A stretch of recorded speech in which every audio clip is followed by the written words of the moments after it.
We are going to dive in. We're going to move pretty quickly, although we are from the South. We're based in beautiful Charleston, South Carolina.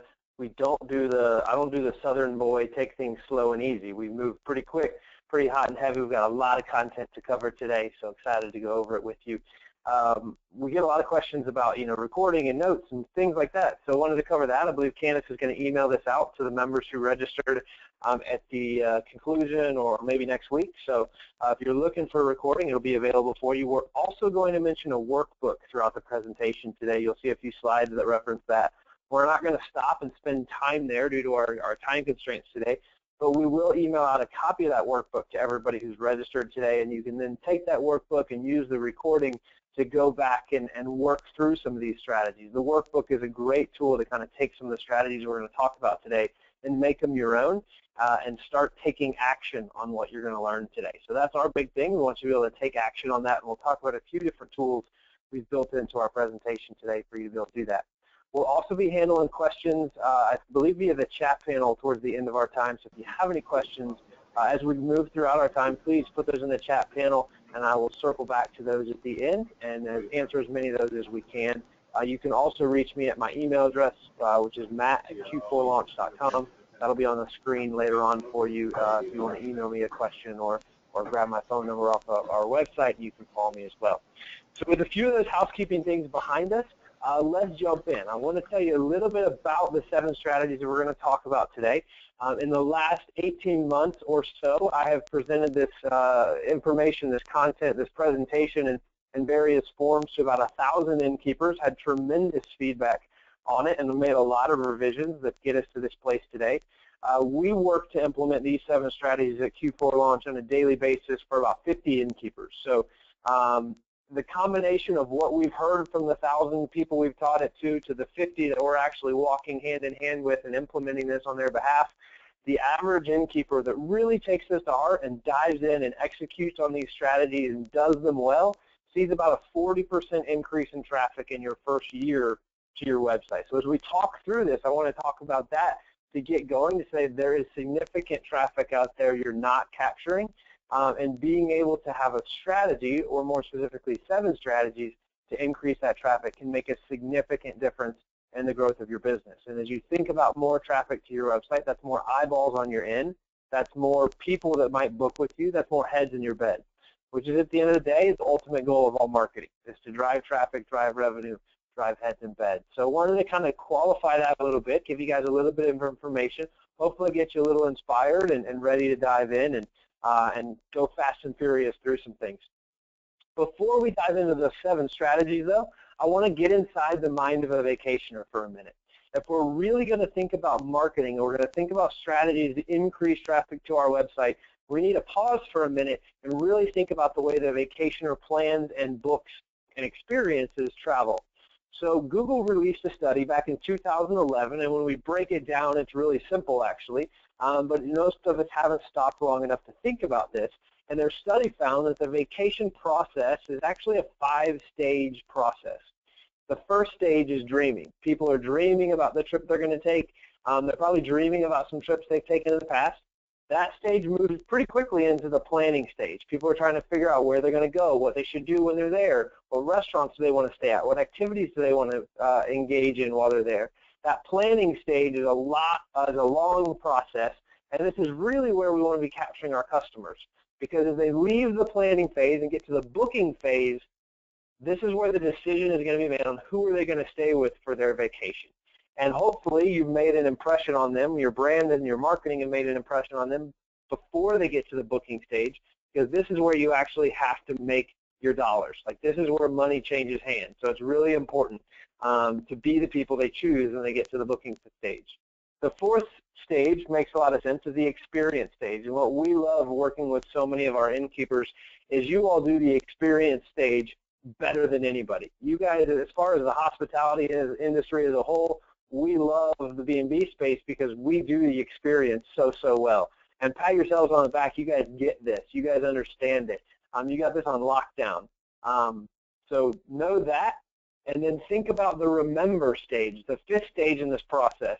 What would it look like? How do you get people to remember the experience that you created for them, remember that, and think about that, tell their friends about it, stay top of mind with them. And when Google laid this out in 2011, they presented it as a linear process. As we think about it at Q4 launch, we actually want to think about it as a cyclical process. Because if we've done every stage right, when they go from experience to remember, if our marketing is doing a good job in the remember stage, we can get them back to the dreaming stage and start the whole process all over again. Dream, plan, book, experience, remember. So if we do a great job delivering a great experience, and we do a great job with our marketing in the remember stage, we can bring them back to the top of that cycle or that process and start dreaming and planning and then getting the booking all over again. And this is part of the process of how we get repeat guests. I know that's a big deal to many of you, and you guys would say, you know, you probably feel like you do a really good job there, but we're going to dive into some different things about how you might be able to do marketing a little differently, a little better in some areas to specifically address this. And as you're thinking about your marketing and you're making plans, I want you to think about this 5 stages of travel or 5 stages of the vacation process, because it will really impact the way you're making marketing decisions and you're developing marketing strategies going forward. If you're thinking about what fits into these stages and where is my traveler in this stage and how do I get them to move to the next stage. So a really cool tool. There's actually some great content on our blog about this as well at q4launch.com/blog that you can check out. So with that, let's dive into strategy number 1. Strategy number 1 is to send more email, right? I mean, that seems so basic, but as we talk to people, we hear tons of misconceptions wrapped around email. One of the most common being, my guests don't want more email. And you say that because one guest told you that, or 1 or 2 guests may have told you that, so you think that's a blanket statement for everybody. You also sometimes say that, and I'll be pretty blunt and honest with you, again, not true to my Southern heritage, but you don't let that be an excuse to not send guest email, right? Statistics tell us that the American worker spends 28% of their workday on email. I know Candace and I can probably relate to that. We both are primarily in the office and don't have as much guest interaction as you all do. So we're at our desks, we're cranking through email for a good portion of our day. And yes. If you're thinking about that American worker that's your customer, thanks Candace, appreciate you weighing in on that one. No problem, just wanted to agree. But as you think about your customer who's spending 28% of their workday on email, do you think they don't want to get another email, or do you think they don't want to get another work email? Your email should be a welcome break to the barrage of work email and TPS reports if you're an Office Space fan and all that other junk that they get that they have to respond to. But when your email shows up, it gives them the opportunity to take a break. It gives them the opportunity to mentally check out, start that daydreaming process, start remembering the vacation they had with you, maybe that romantic anniversary trip. Maybe they start daydreaming about their spouse, which gets a little bit awkward at work scenarios. But it gets people thinking about you and dreaming about taking another trip to come see you to relive those memories they had with you. So as we're looking at that, we really want to connect with our guests and say, my email needs to be different than all other email. My email needs to look different. It needs to feel different. It should be accomplishing a different purpose than the rest of the email in their inbox. They're going to get 100 emails every day, but your email should be the one that they're looking forward to. Your email should evoke an emotional response. Your email should want them to come back and stay with you again. And we're going to talk through some tips on what makes great email. But before we do that, I want to talk a little bit about some of the statistics. One of the things we do quite a bit is an analytics analysis with customers and prospective customers, are people just asking for advice, really. We do a ton of this at trade shows. People, they hear our webinars, they see us speaking, and they just want some advice on analytics. And what we see oftentimes when we go into analytics is a chart that may look something like this. This is a relatively healthy analytics chart, actually. Oftentimes we'll see 1 or 2 spikes and no others. And when we see 1 or 2, I'll say, hey, Joe, talk to me about these 1 or 2 spikes. What happened on these days? And Joe will kind of think for a little while, and he'll ponder on it. And before you know it, Joe will say, you know what, I think I sent an email on those days. And I'm like, Joe, I would bet you did send an email on those days, because of all the analytics reports I've looked at, thousands and thousands of them, the only thing I have seen that will create a spike like this in your analytics is email marketing or a huge PR blitz with somebody like New York Times or somebody huge like that. But for the most part, that New York Times stuff's not happening all the time, so it's got to be email, right? But what happens is Joe's not in his analytics, so he doesn't understand the power that spike drove for him. So he sent 1, maybe 2 campaigns, and then he didn't do it consistently. So we want to see these spikes ideally twice per month. That's the frequency that we really dive into and recommend. But you've got to kind of massage that and see what makes sense for you. But twice per month is what we have found really makes sense for the innkeepers we work with, and we get really good responses from our guests. We get actually kind of fan mail, people replying to email campaigns we send out telling us how much they love those campaigns and how it accomplishes some of the things I've talked about today, giving them that break from work. And the beauty of it is they're checking email, so it technically looks like they're still working. So that's always a good thing. If the boss sneaks by, they're in their email, they're working hard, but in reality, they're checked out daydreaming about taking a vacation with you. But those kind of analytics charts are what you can have if you commit to sending 2 emails per month, and it is the single highest return on investment you will get from internet marketing. Of all the different things that make up internet marketing and content marketing, email marketing consistently provides a higher ROI than anything else, with different surveys reporting it as high as 40-1 from a return on investment perspective. So as you're sending those 2 campaigns per month, think about one that typically highlights events and happenings. This is giving people a reason to come to the area. We just got a great email from one of our kind of raving fans, raving customers, who actually I'm going to share a success story from later on, up on the Cape Cod area, in the Chatham area. And she was telling us that she was getting a ton of bookings for a beer festival that we wrote a blog about for her. We wrote a blog about it for her. It was getting ranked on Google. We sent it out in her email campaign as well. It gave past guests a reason to come back, this beer festival. I mean, sign me up for that. I'm a big fan of microbrews and everything that is that whole culture. So that would make me want to come. So she sent us this great email telling us how the bookings she had that week just around this beer festival and people coming for that trip. So great way to use shoulder season events and happenings to drive traffic to your area, drive traffic to your ends. The other, and you can intermix these, they're not mutually exclusive, but the other will often highlight packages and specials, so things you've got going on. That might be a innkeeper for a day package or a cooking class that you've packaged in the shoulder season to bring some people in, or some type of special you're running in connection with an event or happening. But using those different things, so that second one being a bit more salesy, and it's okay to be a bit salesy in your email. You've got to balance that with some really good quality content. And both of these should also be featuring blog content. Hopefully, as you're featuring events and happenings, you've already written blogs about those things, and then you can feature that blog and bring people back to your website, give them great content, and get them to actually book with you because they now know that stuff is going on in your area. A really powerful tool to drive traffic to your website and ultimately drive bookings, because again, that's what it's all about at the end of the day. So as you're doing that, use great subject lines. So here's kind of some examples on some a great subject line and maybe one that's not so great. So a great subject line could be something like 10 things you have to do in Charleston this summer.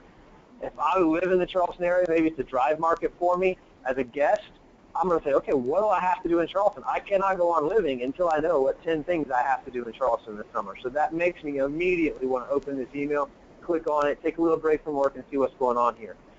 As opposed to getting an email that says Charleston Inn newsletter issue 6, and of course you replace Charleston Inn with your inn's name, but I see this all too often. People just say, my inn's name, newsletter issue 6. That tells me nothing except for the fact that it came from this inn that I stayed at once before. It doesn't give me a reason to click, it doesn't draw me in, it doesn't elicit any emotional response, it doesn't capture attention, it accomplishes nothing, nothing effective. So really make sure you're using some creativity in that. The workbook that we'll send out actually has some great tools in it to be able to help you think creatively and brainstorm some creative subject lines. There's also some great things on our blog about how to do that. But as you're thinking about your subject line, the next thing we're flowing into is the content that's going to make up our campaign. And we're planning these campaigns well in advance, so we've got great content in them. But the first step here is make sure your content matches your subject line. Nobody wants to see that bait and switch where you get an email and you get excited about it and you open it and the content within the subject line is nowhere in the email and you get frustrated and you lose trust for that brand. This is one of my favorite stories about this was the time I almost bought myself a pedicure. And I almost bought myself a pedicure because it was early on in the days of Groupon and they were advertising a golf special at a local golf course in the Charleston area. I saw the ad, I clicked on it, it took me right to a place to buy a pedicure. And that was a huge example of not matching your subject line or your call to action with your content. They hooked me on that golf offer, got me excited about it, and they paid for that click because it was a cost per click or a pay per click ad. but then they lost me because they were advertising a pedicure that is not at all relevant to me. Maybe I could have bought it for my wife, probably would have been a nice thing to do, but I didn't. I just checked out and lost a little bit of trust for that brand as a result. Next thing there is using great photos to create an emotional response. I talked about an emotional response earlier, but those photos are what's going to do that. Use your best photography here to highlight and show different parts of what's going on at the end, the different things being featured. If you're going to talk about a beer festival, show the beer festival. Show some of the microbrews that are going to be there. If you're going to talk about things to do in Charleston this summer, something's going to revolve around the water, I'm sure, so show those pictures. Use great quality photography. Don't rely so heavily on text. What's true in social media, and we all know about it, knowing that it's a very visual medium, is also true in email. People are more likely to engage with your email if there's great photos than they are if it's just text. We see a lot of inns sending out newsletters that are paragraphs and paragraphs and paragraphs of text and maybe one or two images. And it just kills your reader because they see all that text, they check out immediately. They don't want to read that. The second is to use calls to action or buttons to drive clicks. And the fourth, which kind of ties into this one, is to link everything.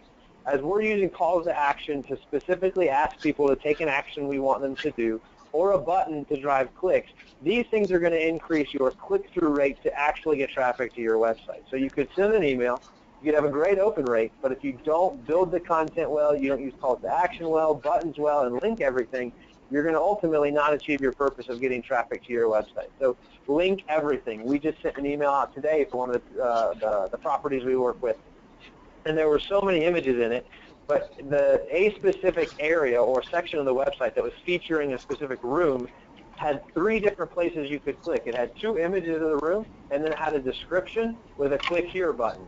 So all 3 of those places were specifically linked because we know consumers learn differently. Some are very visual and they want to click on pictures, and if they click on a picture and it doesn't take them anywhere, they get frustrated.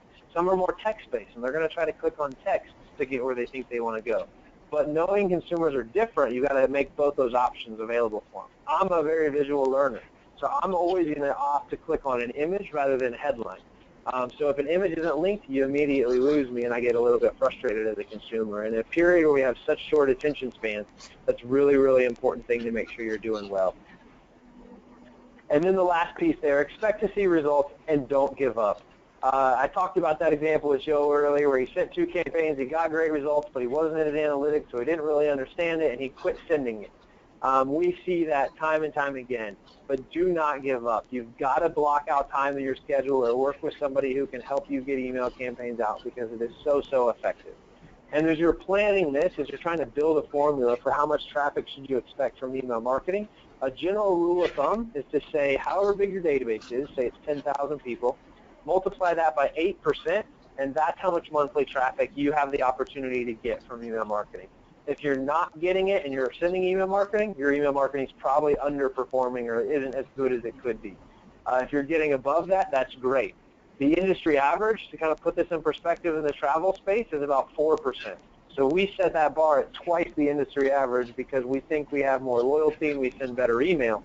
But it's important to set that bar high, reach for a goal, and this is based off of sending 2 campaigns per month. So each campaign giving us 4% click-through, 2 campaigns per month gets us that 8% for our goal. So a little bit of how we came up with that math, but really important piece. If you're not doing this now, think about how big your email database is, and that's how much traffic you're potentially missing out on. Awesome. So now is the time where if you're listening to this recording, would be a good time to open your workbook, specifically some things in there about email marketing and some tools to help you build your own email marketing campaign. So check those out. But we'll keep diving deeper here. Strategy number 2, write more blogs. One common misconception we hear is that no one reads blogs anymore. And that is absolutely not true. I would say that very few people write good blogs. That's true, but lots of people read blogs.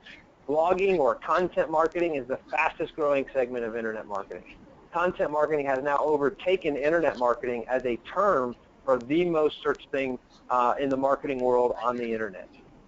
So it has become the primary source and primary marketing medium and strategy that people are using. And if you're not engaged in it, you're well behind the times. and your competitors most likely are, and you're losing traction to them because they're getting traffic that you could be getting if you were implementing these strategies, with blogging be a big part of that content marketing strategy. Another big thing to think about, Google is one of those things that's important to all of us. Something to know, every Google update ever, panda, penguin, pigeon, every fuzzy pea animal you can think of, every Google update ever has rewarded great content creation and blogging. They have never punished people for this strategy. They have always made it a bigger part of good quality SEO strategy. So when people are asking Google questions, which our customers are, when they're in that dreaming planning phase, they're asking Google questions, best places to eat, things to do with kids, whatever it's going to be, they're asking Google questions. We want Google to show them your site. That's one of the big purposes of content marketing. And we're going to show you a success story here on how we've done that. So we found a lot of people were looking for Cape Cod shark adventures. We did a keyword research, found this term was out there. Number one search result, Cape Cod shark adventures, that's great. People are there, they're checking that out. Number two, Facebook.com/Cape Cod shark adventures. Perfect. Well, guess what the number three result is? The number three result, Cape Cod shark adventures, if you dare. Chatham Gables Inn. It's a blog that was written in July of 2014. Chatham Gables Inn, and Andrea is one of our customers. She's one of our raving fans. We wrote this blog for Andrea last July, and I want to show you what this blog alone has done for her just this year to date. So this year to date, this one blog has driven 1,496 visits to her website. 781 of those visits were in July of 2015. So a year after that blog was written, it still delivered 781 visits to her website. And the year to date, almost 1,500 visits. By the time we're on this call, it probably has been 1,500 visits. And as we look at her blogging strategy as a whole, and you can check her blog out at chathamgablesinn.com, all of her blogs combined in July of 2015 drove 2,919 visits to her website. So as you're thinking about blogging and what role it plays in your overall strategy, that's how much traffic Andrea is getting from a good quality blogging strategy. And we're going to share with you a couple tips on what makes a great blog post. So as you're trying to tackle this on your own or working with somebody, there's some things you know to do to succeed. So here's 7 elements of great blog posts. 1, start with a keyword or phrase in mind and repeat it 3 to 4 times. So in that example I just showed, it's Cape Cod shark adventures. That was our keyword or phrase we were going after. Write a 500 to 700 word post. So we see a ton of innkeepers who get excited about blogging, they launch out and they're writing like 200 to 300 word blog posts. We were just talking to an association this morning, a state association. They're like, oh, we blog every week. And I was like, oh, that's great. Well, let's look at it. We dove in. The blogs are about 200 words apiece. Google ignores anything less than 300 words. And what we have found writing thousands of blog posts is that 500 to 700 words is a sweet spot where it's enough content Google's going to rank it, but it's not so much you're spending an entire day writing it. As you're building that content out, make sure that you're including an image or two or more, but at minimum an image or two. Include 2 internal and external links. So internal links are other pages on your website. External links are other websites. It's okay to link externally. Google does not want to see dead ends on the internet. So if you're only refusing to link externally, you're limiting your blog's ability to rank out for the keyword you're targeting. Now, of course, don't link to a competing in, right? I mean, that doesn't make sense. But if you're writing a blog about Cape Cod Shark Adventures, it probably makes sense to link out to the Cape Cod Shark Adventures website and tell that person you wrote that blog about them. Get them to promote it a little bit. It's also a great way to build trust and build camaraderie in your community by promoting other businesses, which wasn't one of our 7 elements. That's a little bonus one for you. But the 5th one there is to use white space. Nothing turns me off more than when I go to a blog and it is a huge chunk of text and there's no white space. The white space, the images, bulleted lists, numbered lists, headlines, all of that can be used to break up your blog content into something that's a little bit more palatable and not be as visually intimidating to your customer who doesn't want to read a huge block of text. They'll be more likely to read it if you break it up for them. The 6th is to share it all over. You need to be pushing it in social media. You need to be pushing it in your email marketing, all over the place, even cocktail hour. You may have a cocktail hour with a local networking group, your chamber, your visitors bureau, whatever. Tell people about the blogs you're writing. You might have a cocktail hour at your inn where you serve wine and hors d'oeuvres. That's great. Tell your current guests about the blog you're writing, because then they'll see that as a tool to track with you and follow with you and know what's going on at the end, and that will help them become a repeat guest.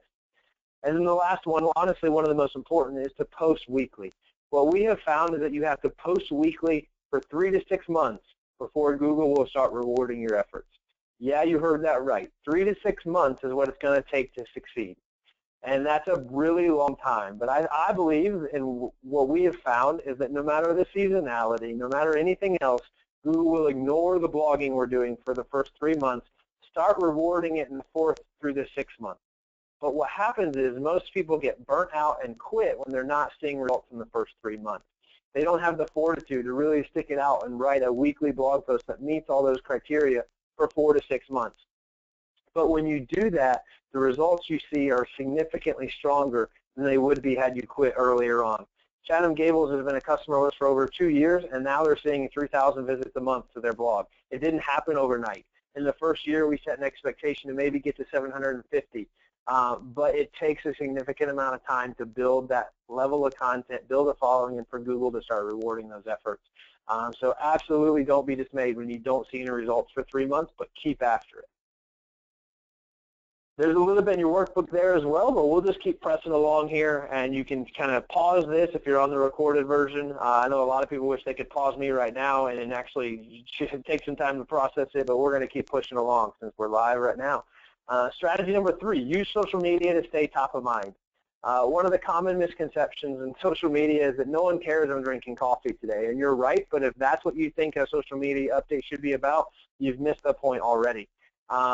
No one does care about that, but they do care about what's going on around your inn. They care about, you know, if, and this is just top of mind for me today because I saw this post, but they care about if bears came in and picked an apple, you know, on your property today. And props to the swag for sharing that post this morning, one of the great properties we follow in social media. So they want to see that type of stuff that's happening, especially with nature, with flowers, puppies, babies, all that stuff. They love that stuff in social media. But when you're thinking about social media, a lot of people get overwhelmed because there's so much going on out there. But what we recommend, if you're going to try to tackle this on your own, is to focus on 1 to 2 platforms and do those really, really well. And typically do the ones that are most natural to you. So if you love taking photos, maybe Instagram is a great platform for you. If you love sharing really short, succinct, quippy little messages, maybe Twitter is a good platform for you. Facebook is one of the most dominant, so maybe that is a platform for you. Maybe you're on there regularly anyways, checking out what's going on with your friends or family. So just while you're already on there, share some stuff. But again, as we talked about with photography earlier, share great photos. People want to connect with those photos. They want to see photos of your property. They want to see photos of what's going on in the area, what's going on the property. They especially love to see those nature photos I talked about earlier. And make sure you're connecting with other pages in the area by tagging them in your posts. So there's lots of different pages you can kind of tag. As the industry, we can be tagging each other. Different ends can be tagging each other. But you can also be tagging other businesses in your local area and pushing their content as a way to kind of extend that olive branch and build rapport and build trust in your community. And hopefully they'll reciprocate by sharing your content as well. Another great tip, and we see some innkeepers who do this really, really well. Teresa down in Florida is one of an innkeeper friend of ours. She does this phenomenally well. But connect with guests by posting pictures of them to make them the star. They love that. Of course, get their permission, you know, before you do this. Lots of stories you could tell about times that might not work out in your favor. But if you get their permission, post their photo and tag them, because that's going to get them to interact with you. And when they interact with you, it's going to help all their friends see that they're staying at your property, what they're doing, the fun that they're having, and make their friends want to come stay with you.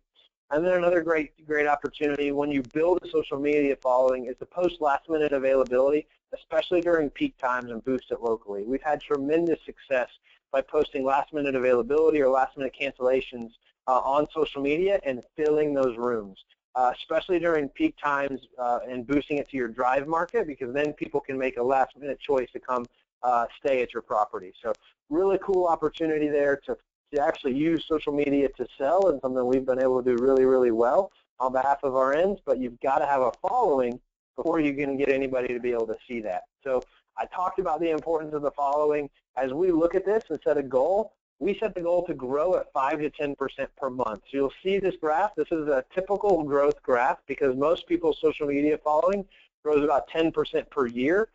Our average social media following grows at 10% per month. And that's hugely important because that's the number of people who can see those last-minute availabilities, that can see the specials, the packages, that we can push that content out to, that can get engaged with us and really grow your following. So growing it is an important goal to set for yourself. And what we have found to be a good goal to go after is that 5 to 10% per month. So don't settle for the industry average of 10% growth per year when you could be getting 10% per month. Awesome. There's a little bit in your workbooks about some social media tips for you as well, and kind of some commitments you can make there to help get your social media off to the next level. Let's keep moving along here. Strategy number 4 is to do the SEO basics to succeed, and then in parentheses, at the least. And I say at the least because what we're going to talk about here are the very, very basics of SEO. Hopefully, everyone on this call has got all of these down. You've nailed these. But if you don't have these done, make sure you get these done. If you're looking at taking it to the next level, your next step is going to be blogging, which we talked about in depth. And your next step from there may be to really engage with a professional to help you in this area. It absolutely is an area you can really screw up if you don't do it well. And we've had to kind of clean up some messes where people got a lot of spam links back to their website, and you have to go through and disavow those. And if you don't know what you're doing, or you hire someone who doesn't know what they're doing, you can really create a mess in this area. So there's a lot of great people in our industry who know this really, really well, and encourage you to track them down and get them to help you. But here's some basics for you. Make sure you've claimed and optimized your Google Plus page, and you're checking that on a regular basis to make sure it includes your website address. One of the properties we work with, who's also a member of Historic Hotels of America, Historic Hotels of America had inadvertently claimed this property's Google Plus page and changed their website address to the Historic Hotels website address. We caught this because we were in their Google Analytics, and we saw a huge drop in organic search traffic all of a sudden. And we're like, okay, what's going on here? We checked all their rankings. Everything was good. So we started digging, and finally tracked this down. It took us a little while to get Google to restore it back to where it needed to be, but we were able to do that because we were checking it on a regular basis. Make sure that you're including great photos as well, and you've got to drive at least a few reviews to this. Reviews are absolutely a part of the ranking factor for this. It's not a primary one, but don't focus all your review strategies or energies around TripAdvisor. It's great, and you need to have a strategy for that, and we're going to talk about that in a minute. But you've got to have Google Plus as a part of that strategy as well, because where you show up on the map, and although this is changing and Google is messing with this map a lot, where you show up is really important. BedandBreakfast.com does a phenomenal job with their SEO and getting your property found by your listing on their website because they rank for so many of these terms. But BedandBreakfast.com can't be in the local map. That's where you as an individual innkeeper need to be. So they're gonna rank out for a lot of those terms, but you've got to be in that local map and make sure you're showing up there. Don't rely just on BedandBreakfast.com to be a part of those rankings when you can capture some room on that local map as well. It's a good kind of way to be on there twice by having your BedandBreakfast.com listing and then also having your own listing within the local map there. So make sure you're optimized for that. Make sure you're showing up in the map. And then make sure that your NAP, not to be confused with MAP, your name, address, phone, is uniform across your listings. A lot of times what happens is as innkeepers, we'll assign somebody on our team to manage our directory listings, manage all the places our name and address and phone number show up, and what ultimately happens is it gets a little bit different everywhere, and it needs to be uniform across all those listings. So make sure, make a note for yourself, make a note for your staff that this is how our address is written. Are we abbreviating drive or not? Are we abbreviating street or not? Are we using an 800 number or not? Make sure that you create some standards around this. It's not hard to do, but it's really important to do. If your SEO or your organic search traffic is down year over year, my number one advice for you before you run out and hire an SEO expert, quote unquote expert, is to start blogging and do it 3 to 6 months consistently, following those examples I gave you earlier, and I would bet you that you'll see an increase in your organic search listing as well, because content creation, blogging strategy is so tied into SEO success. And ultimately, if you've tried that and you're still down, then it's probably time to reach out to somebody who can help you understand why. At least reach out to help somebody understand why, whether you engage them or not.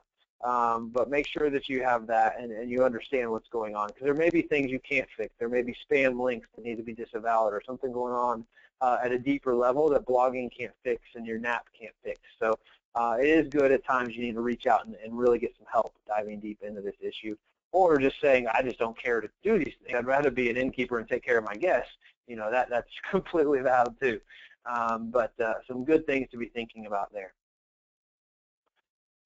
All right, let's talk about that 5-star review strategy. One of the things we talk a lot, and we talk about this at conferences quite a bit, but is a 5-star review strategy as opposed to a review strategy.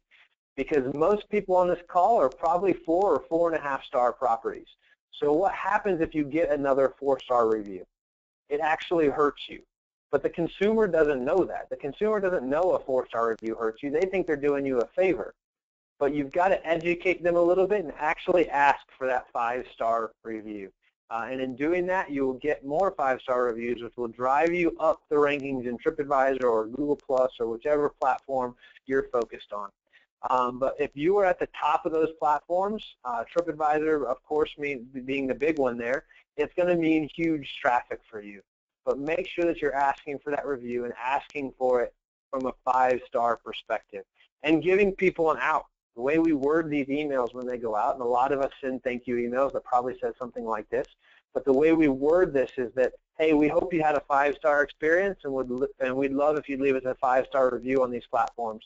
If for some reason you haven't had a 5-star experience, we'd appreciate you giving us a call or shooting us an email and letting us know what we could have made better. So it's a very subtle shift there, but what we've done in our language is said, hey, go leave us a 5-star review here if you've had a 5-star experience.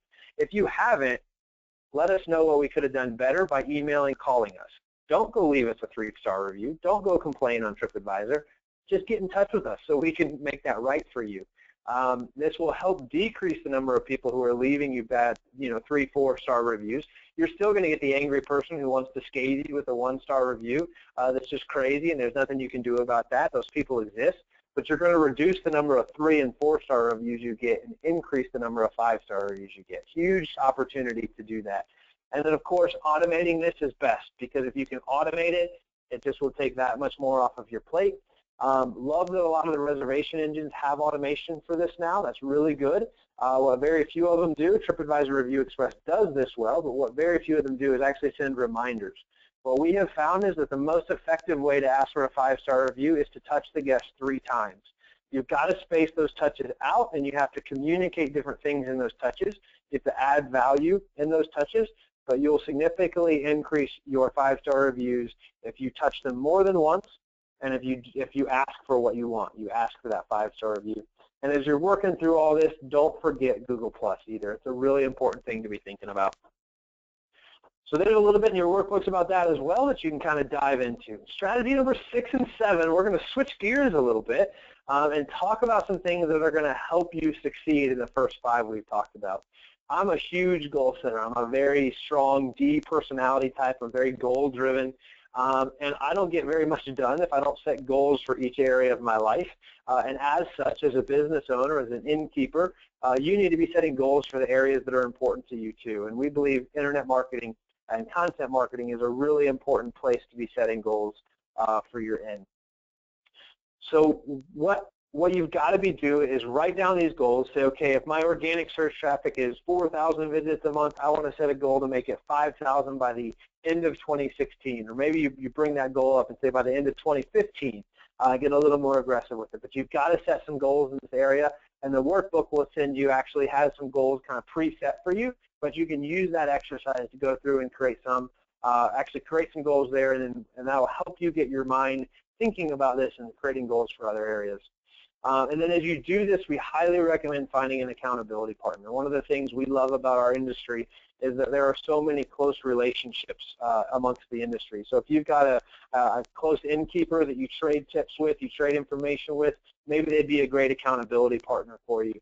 Maybe it's somebody on your staff who should be an accountability partner for you. Maybe it's your significant other or your partner who should be literally an accountability partner for you. That gets a little tricky sometimes with that close of a relationship, but it can be done.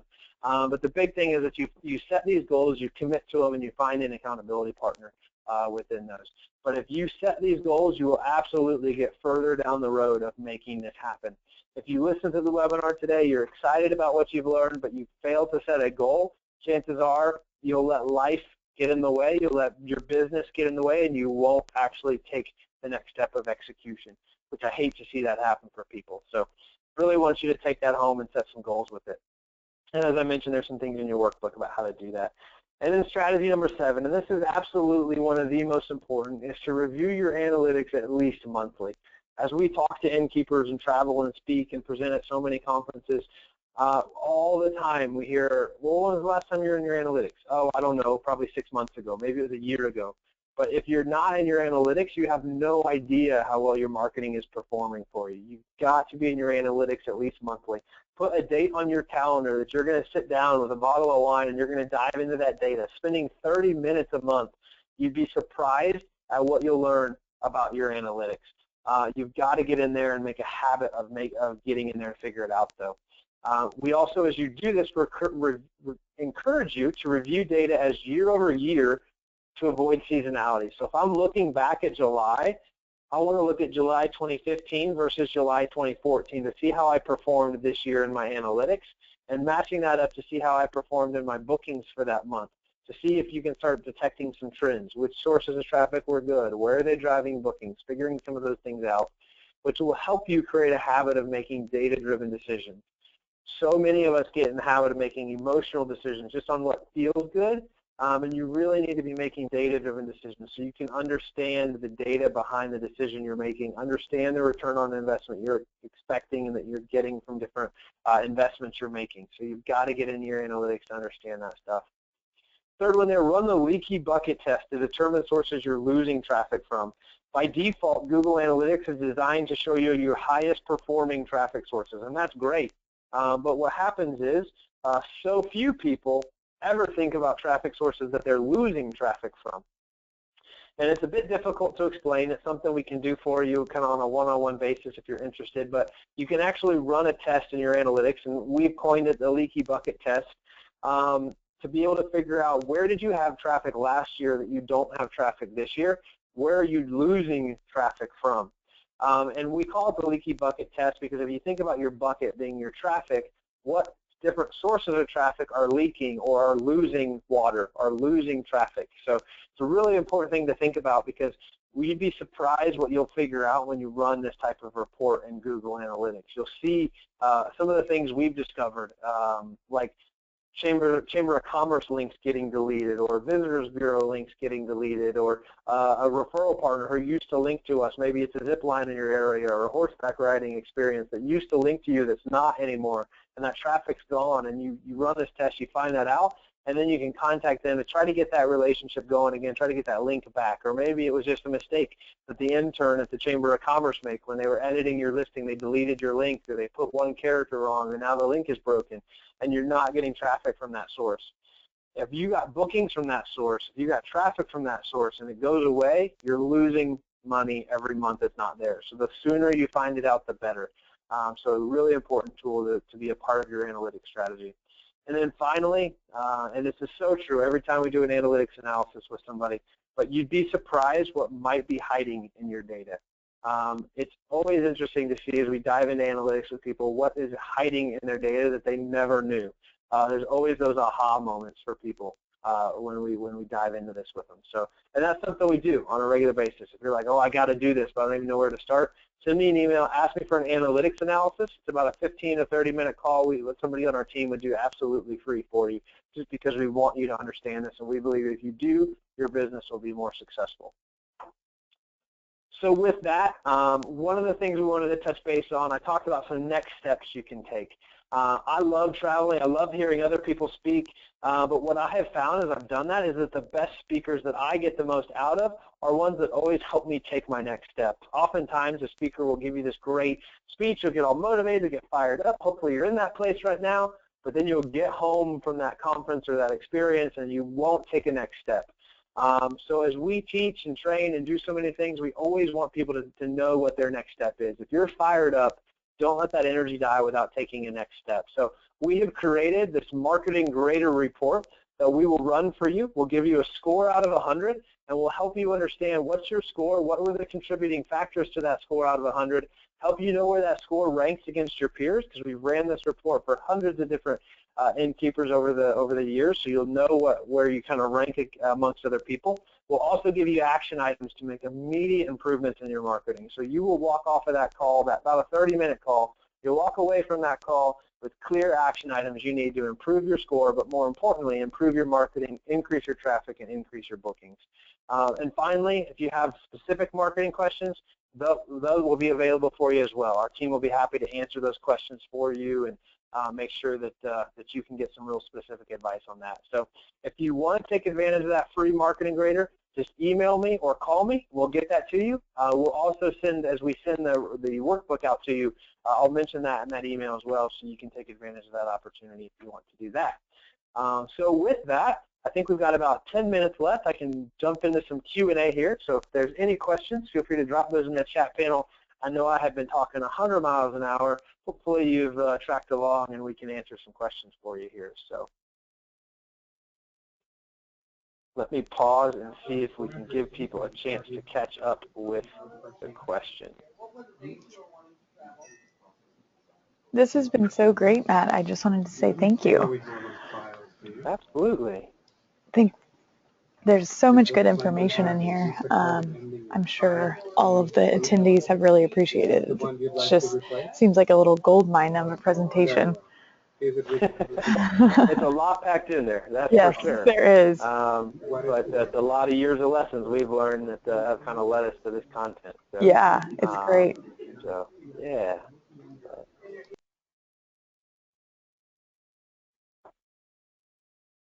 Oh, Ken, is there any questions coming into the chat panel? I don't have it open. I didn't know if you had it open and were able to see anything. Maybe I've done such a great job today. It looks like we actually have a couple questions. 1 second while I figure out how to show these. Well, one first question is just how does one start a blog? Sure, absolutely. I can't actually see the name of who is asking, but I think that's a great question to kick it off. Okay, perfect. Yeah. Well, you have to get it set up first, right? So it would be a part of your website, and you have to have that set up first. So the first thing to do would be to ask your web developer, whoever built your website, what would it take to create a blog on your website? So that's first things first. You got to have the platform to do it. After that, we recommend starting with keyword research to see what people are actually searching for when they're planning a trip to your area. And you can do that through a tool called the Google Keyword Planner. That tool actually lives inside of Google AdWords. So you have to have an AdWords account, which is free to create, and then you can use the Keyword Planner, which is also free. You don't actually have to run any ads. You just have to have the account, and you can use that. Once you've figured out what people are searching for when they're planning a trip, then you start creating content around that and following those 7 elements I talked about earlier. So get the blog built on your website, do the keyword research and keyword planner, and then follow those 7 elements, and you'll be well on your road to blogging success. I don't believe so, no. Awesome. Looks like that was from Amber Nanny. She says thank you. Another question that has come up is when you blog, what ratio of topics do you recommend between personal info, local events, and other subjects? And this is coming in from Christopher Smith. Sure. Thanks for the question, Christopher. What we're looking at when we talk about keyword-rich blogs that are going to get ranked and drive traffic is all about what people are searching for when they're planning a trip to your area. So it's not personal info. It's not necessarily recipes. It's not necessarily that you renovated the bathroom in bedroom number 7. You can put those things in your blog, and that's fine, but it's not going to drive more traffic to your site. It's going to, people that are already on your site and past guests might want to read that, so I'm not saying exclude it, but it's just a different strategy than what we talked about, which is how do you drive more traffic to your site using keywords in your blogs. So there's not a specific ratio I would recommend. There's just very, very different strategies. We don't write any blogs about renovations or things like that. The innkeepers we work with do, but we actually take care of writing the blogs based on keywords to increase traffic for them. So I hope that answers your question, but there's not a specific ratio. But I would say for keyword blogs, write a keyword-focused blog weekly, and anything else you do as far as renovations or any of those other things would be on top of that. So, and then it's just how much do you want to be blogging. Awesome. Looks like another question that we just received is about posting last minute deals. She is asking, or she or he, I'm sorry, is asking if I want to post a last minute deal on Facebook, how do I do so without sounding so desperate? Could you provide some examples? Yeah, absolutely. I think a great way to do that, if it is a cancellation, is just to say, hey, it's your lucky day. We just had a cancellation for the Eleanor room. You can book it now for $289 a night. Previously, it was $349 a night. So you're kind of spinning that to say, hey, it's your lucky day that this room just became available in peak season. We've been sold out for weeks, So it's kind of how you spin that a little bit. So that last minute thing is really important. But then the other thing would be to tie it to some reason to come visit. So you can say something like, hey, it's the Savannah Book Festival this weekend, and we just have a last-minute availability for such and such room. Come enjoy the book festival and stay with us at such and such inn. And it doesn't sound desperate at all. You may feel like it sounds that way, but it doesn't. It's just marketing. It's just advertising. And your guests are not going to, object or say, wow, these people must be desperate for business. They get it. You're in business, and an empty room is worthless. So they understand why you want to fill your rooms. Yeah, I can agree with that, and I think that's a great answer. I feel like it, so much depends on how you spin it. So if you're putting a positive spin on it and giving an option for, like you said, something to do that weekend, I think that sounds great. Absolutely. Okay, let's see. Another question. This is from Kathleen Laverty, and it's how many times a day should you be posting on Facebook, and also how many times a day should you be posting on Instagram? What would you recommend? Yeah, there's not a set number you should be doing. It really depends on the type of post you're doing, how much you're already doing now. We typically post 3 to 5 times per week, so that's about once a day.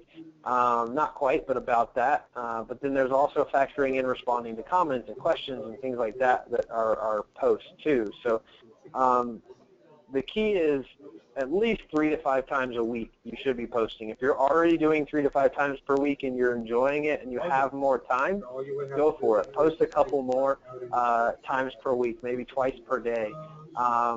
But if you post too much or too closely together, you limit the reach of the first post by posting a second post right after it. So if you're going to post multiple times per day, make sure you at least give the first one some time to get some traction before you post something else.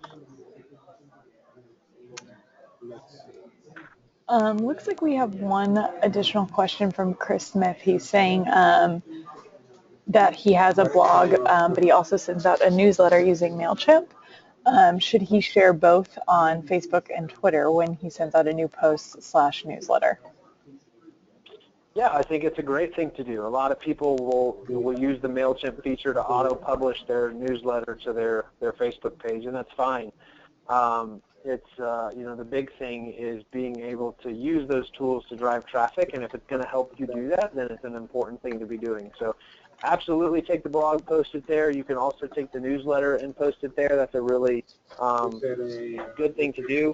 What I would say is don't just auto-post those, though, because if you auto-post it, it's not necessarily going to choose the most effective text. It's most likely going to grab the top text or something where you could actually write kind of a lead-in. So to use kind of a media planning thing, we're going to write our lead-in to that story or that blog, and that's going to be more compelling and make people want to check out that blog. But social media is a really powerful tool.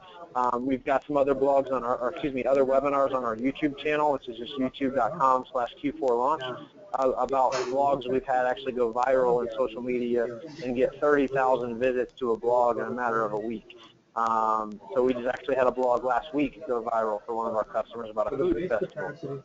So really cool opportunities to use social media and have great blog content go viral and get a ton of eyeballs on your property.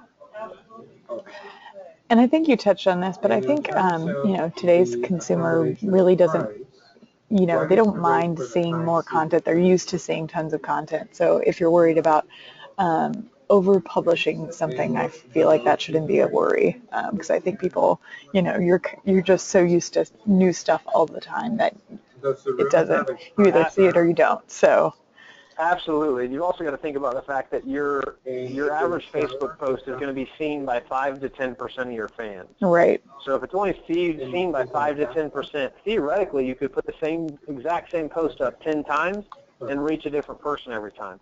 Now, I'm not saying you should do that, because you shouldn't. It would look funny. But the point is that you could put something similar up a week later, and you would be reaching a new audience. You may have some overlap in that audience, but you'd be reaching a partially new audience. And that's something a lot of times people forget about when they're sending that out, be it email subjects, be it social media. Not everybody sees it every single time. And Chris is asking one additional question. Should the Facebook link or post be worded differently than the Twitter post? I think so. Yeah. I mean, they're very different mediums. They have different purposes. I think brevity is absolutely important in both of those, but you can be a little bit more wordy in Facebook and get away with it. And there's just different. It's just a different kind of medium altogether, and different behavior that you would use on those networks. So I would absolutely word those differently, but as you're thinking about where you divide your energy, we have seen much more success on Facebook than we have on Twitter. Just as an in-keeping industry, there tends to be more of our customers on Facebook than there are on Twitter, and we get more traction there. So that is different by market. It's different by target customer and age and demographics and other things, but as a general rule, we see more success on Facebook significantly than we do on Twitter. And I think we probably just have time for maybe 1 to 2 more questions. We have one coming in again that says, leaving a good impression with the guest is great for referrals or coming back, for those people coming back next year, but how do they take advantage of those guest referrals while they're in the inn, such as if that individual maybe works for a large company, how do they kind of link that guest with the rest of their company, or how can they maybe open up that channel to, reaching maybe people they work with or things like that? Sure, yeah. I mean, if you know a guest works for a large company in your area or somebody you want to get connected with, you could just ask them. You could just say, hey, we've had several guests from your company and we love hosting you guys. Is there any way we could get more plugged in with your company or sponsor a giveaway or something to raise awareness? And they would probably direct you to somebody in HR, assuming it's a big enough company, and you could strike that conversation up with them about doing an employee appreciation thing or whatever. But a lot of companies will really embrace that, especially if it's a discount or something that just for those specific guests from that company. So a couple ideas to do that, but a giveaway or something like that could really build a lot of brand equity with that business. But I think just having that conversation, whether it's over breakfast, kind of casually, not forcing it, but just having that casual conversation and asking them, because they're going to know their company culture obviously more than you are, and be able to tell you the best way to plug in into their company and what might be available for you, and then hopefully connect with somebody that can help make that a reality. I think there was kind of a multifaceted question. I know that addressed the one part of it about getting referrals from guests. The other piece, I think, if it's not so company motivated but just friend motivated, would be to use different messages around your end to get people to engage with social media. I was just flying through Portland. I was up visiting some people in Kennebunkport area and was flying through Portland, Maine, and they did a terrible job of this, in my opinion, but they had signs all over the airport that said, engage with us on social media, and then it was like, hashtag, I'm a tree. And it was just like a sign on a tree, and it was really poorly done. But the concept in general was okay. It was just poorly executed. But the signage around your inn on specific landmarks or on specific things to engage with you on social media is a cool opportunity to prompt people to engage on social media, to prompt them to use certain hashtags or tag you or something like that. Don't print it on an 8.5 by 11 piece of paper and make it look really tacky and stick it everywhere like the Portland airport did, but there are some cool ways you can do that and do it well and do it classy. and get people engaged with you, and kind of ask, again, like the 5-star review strategy, ask them to do what you want them to do, and a certain percentage of people who are into that will. So. Definitely. One thing I saw recently that was really cool is it had a kind of like a Polaroid cutout, the white part of a Polaroid, and it had, you know, a hashtag, and then people would take pictures in that Polaroid and upload it and tag the end. So I think that's a great opportunity to get people sharing, because, you know, people see things like that and it's an immediate photo op, and they want to share it instantly. So that's just that's a really cool idea. But I think we are out of time. Thank you so much, everyone, for attending, and thank you, Matt. This has been such a helpful session. I feel like there's just been so much good information in this presentation, so thank you so much. Absolutely, and thanks again, everyone else, for attending as well, and we'll send that email out about the free marketing grader. But if you are wondering what a next step to take would be to help you get on your road, we would be happy to kind of help you get down the road a little bit further and at least take your next step to know where you need to go. So look for that, and feel free to request that. Any way we can help, you can also get in touch with me. I'll be happy to help. Alrighty, and like Matt said, we will be sending out the presentation and also the handout. So look for that, and then we've recorded the webinar, so yeah, actually that's what I meant to say. We will send out the recording, and it will be available on our website. We have a webinar library of all of our past webinars that we've run in the past year or so. So check that out when you get a chance. All right. Well, everyone have a great rest of your week, and thank you for joining us.